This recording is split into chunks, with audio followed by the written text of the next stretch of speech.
நேற்று நம்ம Chennai super Kings அணி சன்ரைசர்ஸ் ஹைதராபாத் அணிக்கு எதிராக 165 ரன் அந்த டார்கெட்டை டிஃபெண்ட் பண்ண முடியாமல் கடைசியாக 6 விக்கெட் வித்தியாசத்தில் ஒரு 11 பந்து மீதம் இருக்கிறப்பவே இந்த மேட்ச்சில் படுதோல்வியை அடைஞ்சிருந்தாங்க.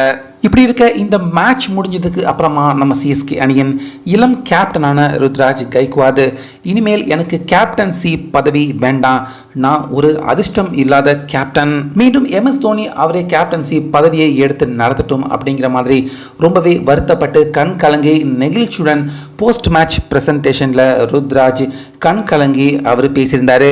ஸோ அந்த வகையில் நேற்று ருத்ராஜ் பார்த்தீங்கன்னா தொடர்ந்து 4வது மேட்ச் சிஎஸ்கே அணியின் கேப்டனாக அவர் விளையாடுறாரு. இந்த 4 ஆட்டத்திலையுமே டாஸ் அப்படிங்கிற அந்த விஷயத்தில் தோல்வி அடைஞ்சு ஒரு அதிர்ஷ்டம் இல்லாத கேப்டனாக தான் ருத்ராஜ் டாஸை பொறுத்த வரைக்கும் இருந்திருக்காரு. அதே போல் ருத்ராஜ் அவருடைய ஓப்பனிங் பேட்டிங்கை பொறுத்த வரைக்கும் பெருசாக சொல்கிற மாதிரி இல்லை, ஒரு சுமாரான பேட்டிங்கை தான் இந்த 4 மேட்ச்லையுமே ருத்ராஜ் அவர் வெளிப்படுத்தியிருக்காரு.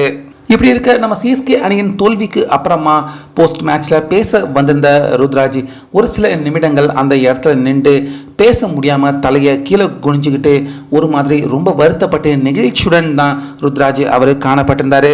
இப்படி இருக்க ஆங்கர் அவர்கிட்ட இந்த மேட்சின் தோல்வி பற்றின காரணத்தை பற்றி கேட்டப்ப ஃபர்ஸ்ட் ருத்ராஜ் அவர் சொன்னது என்ன அப்படின்னா, இந்த மேட்ச்சில் நாங்கள் டாஸ் எழுந்தது ரொம்ப ஒரு முக்கியமான விஷயமா இருக்கு, இது எங்களுக்கு முன்னாடியே தெரியும், அதனால கண்டிப்பாக இன்னைக்காவது டாஸ் ஜெயிக்கணும் அப்படிங்கிற எண்ணம் என் மனசுக்கு உள்ள இருந்தது. ஆனால் தொடர்ந்து நான் விளையாண்ட 4 ஆட்டத்திலையுமே நான் டாஸ் இழந்தது என்னை பொறுத்த வரைக்கும் எனக்கு இது ஒரு துரதிர்ஷ்டமான சம்பவமாக தான் நான் பார்க்குறேன். அந்த வகையில் இன்னைக்கு டாஸ் ஜெயிச்சிருந்தா கண்டிப்பாக இந்த மேட்சின் ரிசல்ட் நிச்சயமாக வேறு மாதிரி இருந்திருக்கும். இப்படி தொடர்ந்து நான் டாஸ் எழுந்துக்கிட்டு இருக்கிறது என்னை பொறுத்த வரைக்கும் ஒரு அதிர்ஷ்டம் இல்லாத ஒரு கேப்டனாக நான் இருக்கேன் அப்படிங்கிற மாதிரி ரொம்ப நெகிழ்ச்சியுடன் ருத்ராஜ் பேசியிருந்தார். அது மட்டும் இல்லாமல் நான் கேப்டன் ஆனதுக்கு அப்புறமா என்னால் இதுக்கு முன்னாடி நான் பேட்டிங் பண்ண மாதிரி என்னுடைய சொந்த பேட்டிங்கை நான் இதுவரைக்கும் வெளிப்படுத்த முடியலை. மேலும் சிஎஸ்கே அணியும் தற்போது 2 ஆட்டங்கள் தொடர்ந்து தோல்வி அடைஞ்சிருக்காங்க. ஸோ இதே மாதிரி போனால் கண்டிப்பாக எங்களால் பிளே ஆஃபுக்கு உள்ள நெருங்க முடியாது.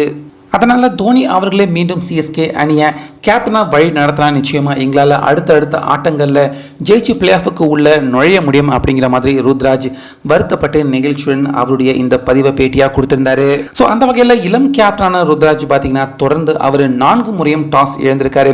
இது அவரை மனதளவில் ரொம்ப பெரிய அளவில் வருத்தப்பட வச்சிருக்கு. அதே போல் அவருடைய பேட்டிங் அதுதான் ருத்ராஜ் அவருக்கு மிகப்பெரிய ப்ளஸ் பாயிண்ட். அதையும் பார்த்தீங்கன்னா கேப்டன் ஆனதுக்கு அப்புறமா அவர் இழந்திருக்காரு. ஸோ இந்த காரணங்களால் தான் இந்த முடிவு எடுத்திருக்கேன் அப்படிங்கிற மாதிரி ருத்ராஜ் அவர் சொல்லியிருக்காரு. ஸோ இதை நம்ம தோனி ஏற்றுக்க போகிறாரா, அடுத்த மேட்ச் வரைக்கும் என்ன நடக்க போகுது அப்படிங்கிறத நம்ம பொறுத்து இருந்து பார்க்கலாம்.